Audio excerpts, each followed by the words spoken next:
নমস্কার বন্ধুরা, পিঙ্কি ভিলেজ কিচেনে আপনাদের সবাইকে স্বাগত জানাই। আশা করি আপনারা যে যেখানে আছেন অনেক অনেক সুস্থ আছেন, ভালো আছেন। আজকে স্পেশাল মশলা দিয়ে গোল্ডেন সাইপ্রিনাস মাছের ফিশ কারি রেসিপি শেয়ার করছি। এই মাছ খেতে দারুণ টেস্টি হয়। মাছটাকে দেখুন কতটা সুন্দর লাগছে দেখতে। এখন মাছের আঁশটাকে আমি তুলে নিচ্ছি। আপনারা প্রথম থেকে শেষ পর্যন্ত পুরো রেসিপিটা দেখবেন। মাছটাকে কেটে ভালো করে ধুয়ে পরিষ্কার করে নিয়েছি। এবার এর মধ্যে পরিমাণ মতো দিয়ে দিলাম লবণ, হলুদ গুঁড়ো আর দিয়ে দেবো লাল লঙ্কার গুঁড়ো হাফ চামচ। দিয়ে দিলাম ৩-৪ চামচের মতো সর্ষের তেল, দিয়ে হাত দিয়ে ভালো করে মাখিয়ে নেব। এইভাবে হাত দিয়ে ভালো করে মাখিয়ে মাছটাকে ১০ মিনিটের মতো আমি রেস্টে রেখে দেব।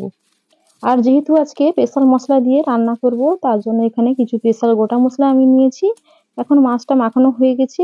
এখন ঢাকা দিয়ে আমি রেখে দেব। ১৫ মিনিটের পর এখানে কিছু গোটা মশলা যে নিয়েছিলাম, এখানে নিয়েছি গোটা ধনে ১ চামচ, গোটা জিরে ১ চামচ, গোটা মৌরি ১ চামচ, কাসুরি মেথি পাতা ১ চামচ, একটা তেজপাতা কেটে নিয়েছি, গোটা গরম মসলা নিয়েছি, টারনিশ নিয়েছি একটা, আর নিয়েছি ২ টো শুকনো লঙ্কা। দিয়ে কড়াইতে দিয়ে হালকা করে এটাকে সুন্দর করে ভেজে নিতে হবে।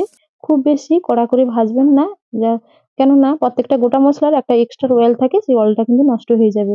এবার গোটা মসলাটা একটু ঠান্ডা করে মিক্সি দিয়ে গুঁড়ো করে নেব। অপরদিকে আরেকটা কড়াই বসিয়ে কড়াইয়ের মধ্যে দিয়ে দিলাম সাদা তেল পরিমাণ মতো মাছটা ভাজার জন্য। তবে মাছটা ভাজছি সাদা তেলে আর রান্নাটা করব সর্ষের তেলে।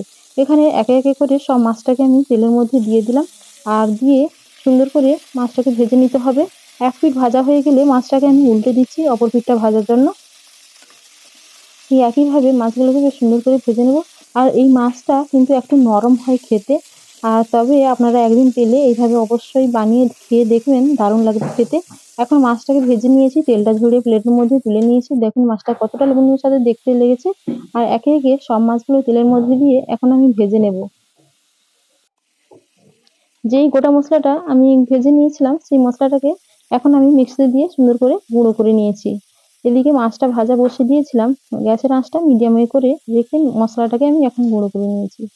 আর এখন কিন্তু মাছটা ভাজা হতে হতে এখানে আমি কিছু মশলা বেটে নেব। এখানে নিয়েছি পরিমাণ মতো আদা, দিয়ে দিলাম পরিমাণ মতো রসুন, আর দিয়ে দিলাম একটা বড় সাইজের পেঁয়াজের কুচি, কাঁচা লঙ্কা ৩টা কেটে ভেঙে এভাবে দিয়ে দিলাম। অল্প করে জল দিয়ে মিক্সি দিয়ে পেস্ট করে বেটে নেব।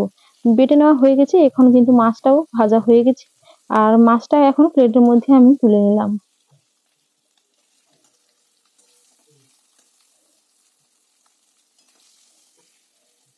ঠিক একই তেলের মধ্যে এই কড়াইয়ের মধ্যে আমি আলুটাকে ভেজে নেব।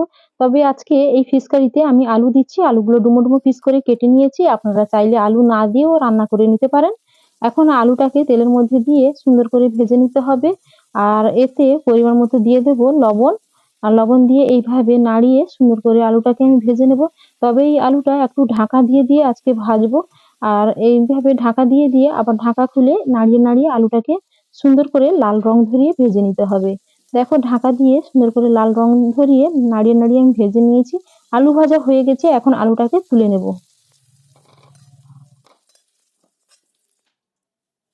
এবার সেই একই কড়াইয়ের মধ্যে আমি দিয়ে দিলাম পরিমাণ মতো সর্ষের তেল রান্নার জন্য। এখানে কিছু গোটা মশলা নিয়েছি ফোড়নের জন্য। ২ টো শুকনো লঙ্কা নিয়েছি, হাফ চামচ মৌরি, হাফ চামচ গোটা জিরে, আর নিয়েছি গোটা গরম মসলা। ২ টো তেজপাতাও কেটে দিয়ে দিলাম। খুন্তি দিয়ে একটুখানি নাড়িয়ে নিলাম ২০ সেকেন্ডের মতো। এতে করে ফ্লেভারটা খুবই ভালো বেরিয়েছে। এতে এবার দিয়ে দেব ২ টো বড় সাইজের পেঁয়াজের কুচি। পেঁয়াজের কুচি দিয়ে নাড়িয়ে আবার সুন্দর করে ভেজে নেব। ঠিক একইভাবে পেঁয়াজের কুচি দিয়ে নাড়িয়ে এইভাবে সুন্দর করে ভেজে নিতে হবে। এটা এটা আমি হালকা করে একটুখানি ভেজে নিয়েছি। দেখো পেঁয়াজের কালারটা কিন্তু আগে থেকে অনেকটা চেঞ্জ হয়ে গেছে। এবার এর মধ্যে দিয়ে দেব টমেটো কুচি। একটা বড় সাইজের টমেটো কুচি করে দিয়ে দিলাম।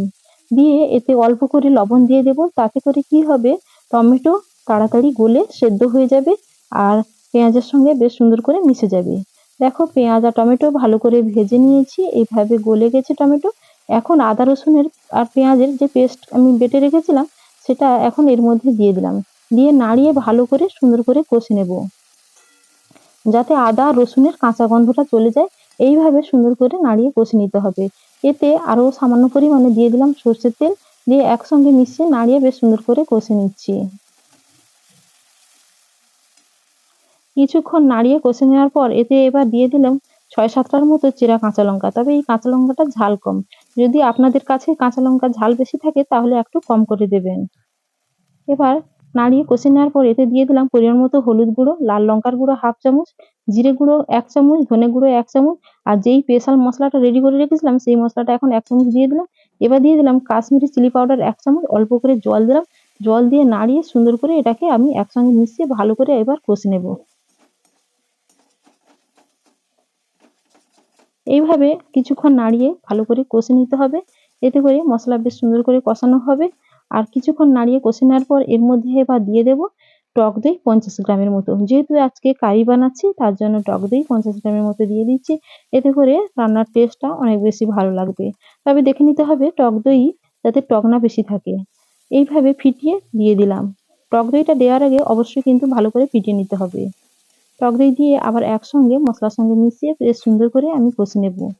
তবে টক দই দিয়ে সুন্দর করে এইভাবে মিশিয়ে কষে নেওয়া হয়েছে কিনা বুঝবে কি করে? না যখন দেখবে মসলাটার গা থেকে কিন্তু তেল ছেড়ে আসবে, তখন বুঝে নেবে যে মসলা সুন্দর করে কষানো হয়ে গেছে। এখন দেখো কিছুক্ষণ নাড়িয়ে কষিয়ে নেওয়ার পর মসলার কালার কিন্তু অনেকটা চেঞ্জ হয়ে গেছে। আর এখন দেখো মসলার গা থেকে কিন্তু তেল ছেড়ে এসছে। এই দেখুন। এবার আমি ভেজে রাখা আলুটাকে আমি এখন এর মধ্যে দিয়ে দিলাম। আলুটা দিয়ে আবার একসঙ্গে ভালো করে কষিয়ে নেব।